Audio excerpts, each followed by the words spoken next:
We just got the probable cause affidavit a few hours ago, and in it, Adacia Chambers told police that she was suicidal at the time that they say her car plowed into that crowd of people at the homecoming parade on Saturday. Just to give you an idea of how bad it is right now in Shawnee, I'm standing at the edge of the shoulder here on 177, but you can see everything beyond that point next to this feed store is a river. It also lets visitors come in and see exactly what the vets are doing. Not only was he able to fight off a man carrying an axe by spraying him with pepper spray, but as soon as the guy got out, as luck would have it, some FBI agents happened to be nearby. He's a 12-year-old boy. His dad actually works right across the street, and he was here enjoying the parade with his friends when the unthinkable happened. Distribution. Did you know they were looking for you? No. If you walk just to the side of where the slides and the swings are, you can see just how close it is to that oil rig. Bobby Eldridge has been impersonating Elvis for fun for more than a decade since he's been retired, but Tuesday night he found himself singing Jailhouse Rock from behind bars. I don't want to be a tiger. Tigers play too rough. If you like Elvis, Be a lion. you and Bobby Eldridge will probably get along just fine. Enough. If they're having a good time, that's what Elvis was about, having a good time. He has his own suit and glasses to boot. I got the hair in the closet, too. Monday night, he decided to take his show on the road. After a little liquid courage, I confess I had a little wine. he hitched a cab from his apartment to the Route 66 Roadhouse for drinks, Elvis suit and all. Everything was going great. The guys were taking pictures. Everybody was having a good time. And for some reason, all of a sudden, they said, you need to leave. The bartender told police Bobby was saying weird things and at one point was touching himself inappropriately. So they decided to call the cops. Well, while I was thinking about what I was going to do, a nice man in a blue uniform let me know what I was going to do. Too drunk for detox, police had to take the king straight to the county jail. The man was so combative and confrontational in spite of his Elvis outfit that we thought it was a good idea that he went to jail. I told the police, you guys are so cheap, I ain't singing nothing. Trading his blue suede shoes for an orange jumpsuit for the rest of the night. Here we go again. He says he couldn't leave jail, though, without one last number for the guards. Everybody in the hotel block, they were dancing to the jailhouse rock. Now Eldridge is in charge with public intoxication. He actually just got a new Elvis wig in the mail today while we were talking with him. He says he'll be wearing it out again soon, but he says next time he'll try not to get arrested. Well, Mike and Wendy, I just spoke with the clerk who was inside when all this happened. He says he was lucky the way things played out. Not only was he able to fight off a man carrying an axe by spraying him with pepper spray, but as soon as the guy got out, as luck would have it, some FBI agents happened to be nearby and were able to catch him. You don't think about stuff like that. Sometimes you just act out of instinct. It was that quick thinking that helped Ali Admati when someone came into this store on Portland yesterday afternoon, wearing a hoodie and bandana, armed with an axe, asking for money. And that's when I told him, I'm going to shoot you if you don't leave. He had an axe, he didn't have a gun, so and there was a lot of space between me, so I said, let me try, throw that thing in there, hopefully it'll work. But it didn't work with that guy. Ali didn't have a gun, and the intruder didn't buy it. He says that's when 18-year-old Giovanni Davenport started swinging the axe around, making a dent in the counter and knocking things over.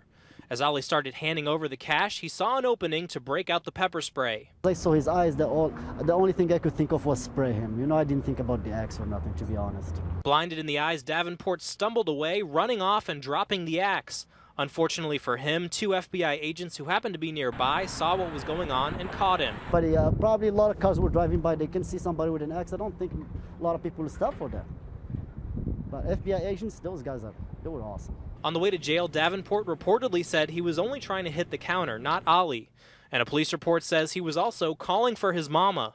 But he won't be getting any sympathy from the man behind the counter. I heard that when he was crying for his mom. Well, we all have parents, we all have bills, we have problems, but some of us get up at 6 o'clock in the morning to work, some of us get at 1 o'clock in the afternoon to rob somebody else. That's the way life is. Now, Ali actually wasn't hurt in this whole thing, and he's actually back to work right now inside the store. Now, as for Davenport, he's facing a charge of robbery as well as assault with a dangerous weapon. In Northwest Oklahoma City, Tom George, Fox 25 News. Well, guys, I tried it, and it's really something you have to experience for yourself. The only way I can describe it is just losing all track of time and just feeling weightless. It's also becoming popular among veterans, especially those with PTSD. I talked with one veteran who's only done it twice but says he's already seeing results. You know, so it's tough. It's like you can't ever shut your brain off. Sometimes our minds can wander. Was deployed and fought in Iraq in 2003. To memories we can't forget.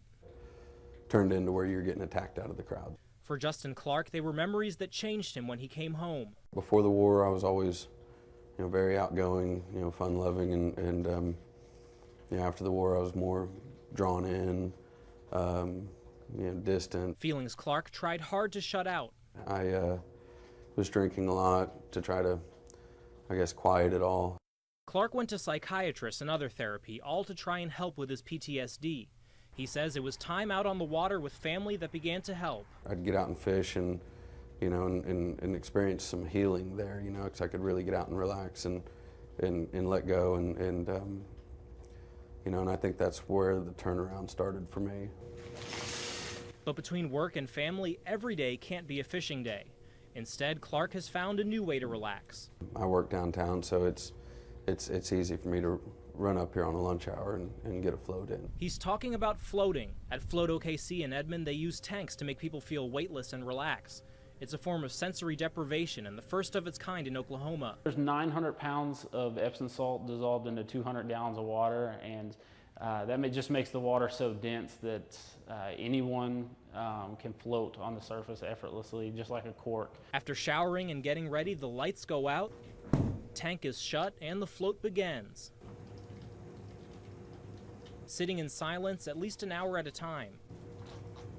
It's only Clark's second float.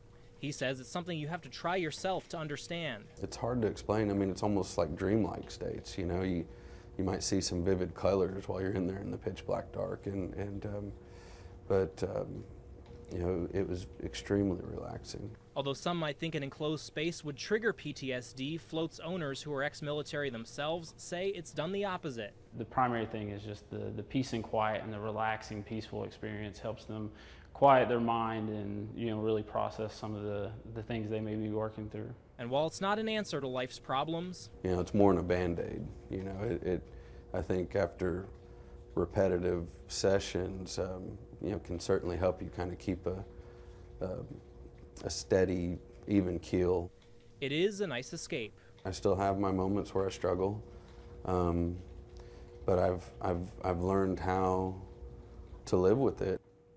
The owner tells me since they started Float OKC back in November, word of mouth has spread quickly. He says especially on weekends, those slots are filling up. And again, it's not just for military. They say they've gotten all kinds of people coming in. Now, as for Clark, the veteran you saw in the story, he says he'll definitely be floating on a regular basis. In the studio, Tom George, Fox 25 News.